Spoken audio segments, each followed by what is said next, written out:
Welcome back to Hope for the Caregiver. This is Peter Rosenberger. Glad to have you with us. HopeForTheCaregiver.com. HopeForTheCaregiver.com. All right, I want to pivot just a little bit. I was in Denver last week, and I appreciate your flexibility with me while I took a little bit of time off to do some caregiving. Of course, this audience understands that profoundly. While we're down there, we met with two different surgical groups.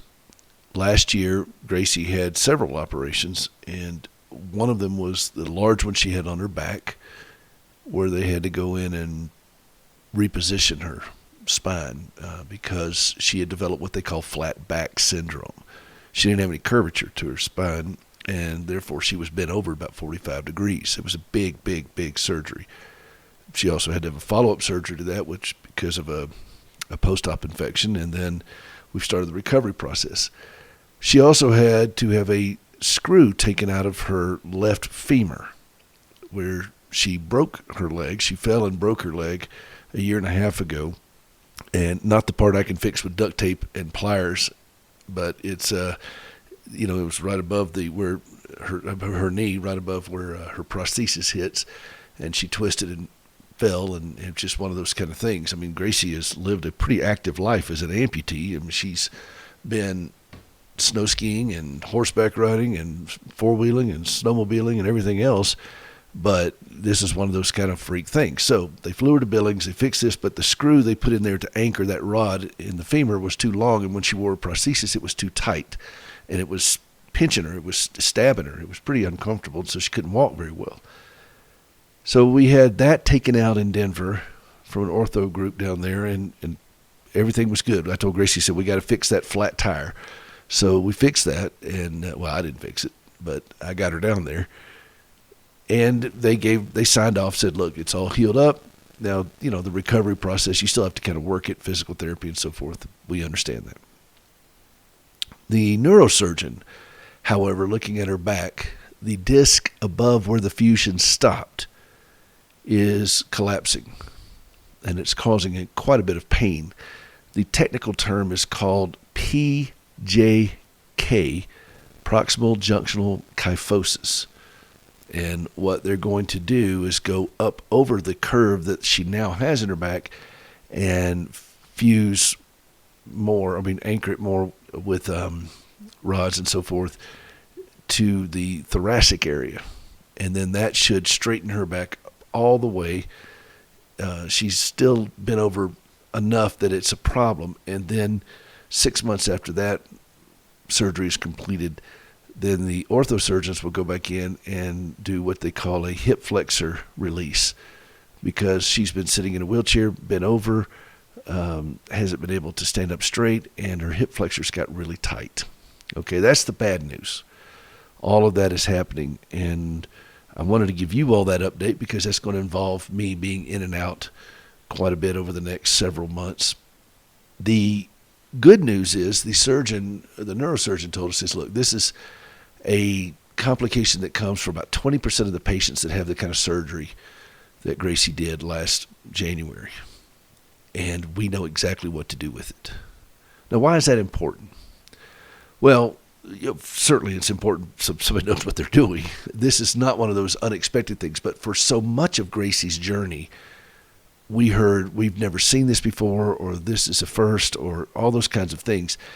And the vast majority of her surgeries that she's had were done to save her legs following her wreck. They were done to try to nobody wanted the 17-year-old girl to wake up and find her legs gone. And this is back in 83. And then the subsequent surgeries after that, trying to save these legs. Well, prosthetics took a huge turn in the 90s and really started becoming the state-of-the-art things that we see today. When she lost her right leg, she started off with this thing called a flex foot that was brand new, where you had this energy-storing carbon fiber feet and so forth. Nowadays, that protocol would probably be a lot different. The advancements in prosthetics are such that removing a terribly damaged limb that really is beyond repair. Doesn't have quite the same impact because of prosthetics. You can get back up and start living a pretty functional life.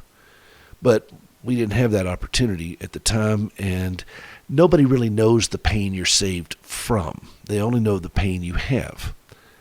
And the thought of giving up her legs was horrific to Gracie and everyone involved, and we've talked about that on this program. But there was this mindset, a philosophical mindset of let's try this, let's try this, let's try this, let's try this. And in the process, Gracie is in the shape she's in today because of a lot of that. I'm not placing blame on surgeons, Gracie, me, or anybody else. I'm just saying this is what it is. Hindsight is always 20/20. So what have we learned from this? Well, I've come to understand that when it comes to caring for Gracie, the plan of care has to be partnered with the philosophy of care. Now, let me explain. Gracie is in chronic pain. She has severe pain all the time. Not a day without it since 1983.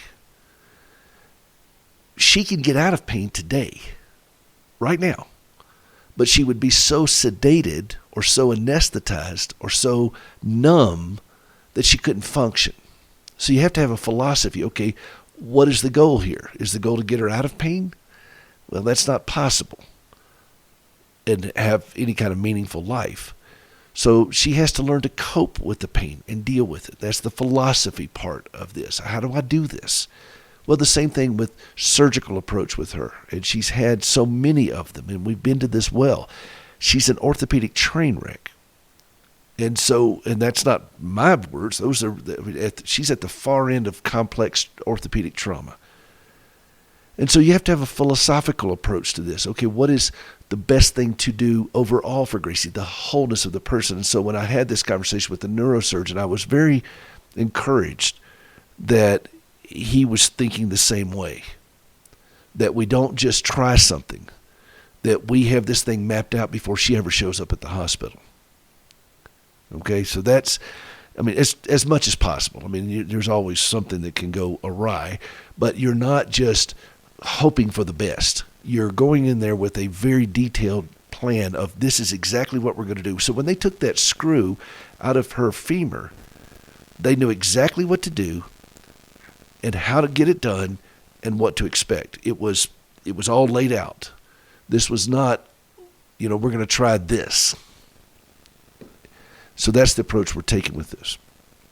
Now, we can look back over our life, and I think this is where we as caregivers can identify, and we spend a lot of time here, quite truthfully. We're hoping for a better past, You ever felt like that you're hoping for a better past? But the past is what it is. It's happened. Here's where we are. Here's what's happened. Now, what are we going to do about it? And we can sit there and commiserate over the trauma. We can sit there and just weep and gnash our teeth, and by the waters of Babylon we sat down and wept kind of thing. We can do that, or we can set our face forward like flint and just say, this is where we are going. We know where we've been. We know what's happened. And we see it for what it is. We accept it for what it is. We don't agree with it. We don't have to like it. We're not required to like it. But accepting it is the hardest part for us sometimes as human beings. I think that's part of the human condition. And now we're going to have tears about this. You and I both know this. All right? We got tears aplenty. And it will be hard, and it will be difficult and painful. Certainly for Gracie. And for me as well. She's really making me brush up on a lot of my nursing skills. And that's just the way it is. Now, what are our options? She cannot not do this. There are dire consequences if she doesn't do it. And there are challenging events if she does. This is the life of so many of you all as caregivers. What do you do? And this is not a moral decision. where we're going to sin one way or the other. We are getting the best advice and we're making the decision. But even if the decision proves something, unexpected happens or whatever, it's not a sin issue. It's really important for me to understand that, for Gracie to understand that, and for the rest of us to have that conversation. Because I think that sometimes so many people want to put pressure on us when we make these kinds of decisions. Well, if you had enough faith, or if you would just do this, or if you would go to this preacher, or if you would go to this, or if you would, send money to this guy, whatever. And that kind of stuff is really bondage. That's not faith. That's ritual. That's legalism. That's dysfunction. Faith is saying, I trust that God is already waiting for Gracie in the hospital in Denver for that surgery. He's already there. That's faith.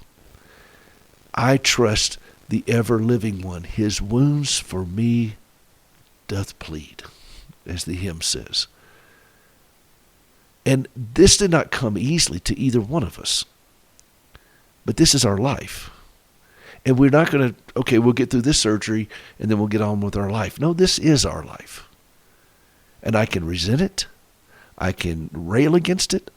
I can cuss, fuss, and holler, cry, scream, everything else. Been there, done that. It's not going to change anything. So I turn into it and accept it. Gracie turns into it and accepts, this is where I am. This is what I have to live with, and I will trust him in it. Corrie ten Boom once said about trusting an unknown future to a known God. There is no way that Gracie and I could stand firm in this if we didn't know God. Not as much as we'd like to know him, but we know him a lot more than we did back in the 1980s. Through many dangers, toils, and snares, we have already come. That's what the hymn says. Finish it with me. 'Twas grace that brought us thus far, and grace will lead Gracie home. This is Peter Rosenberger. This is Hope for the Caregiver. We'll be right back.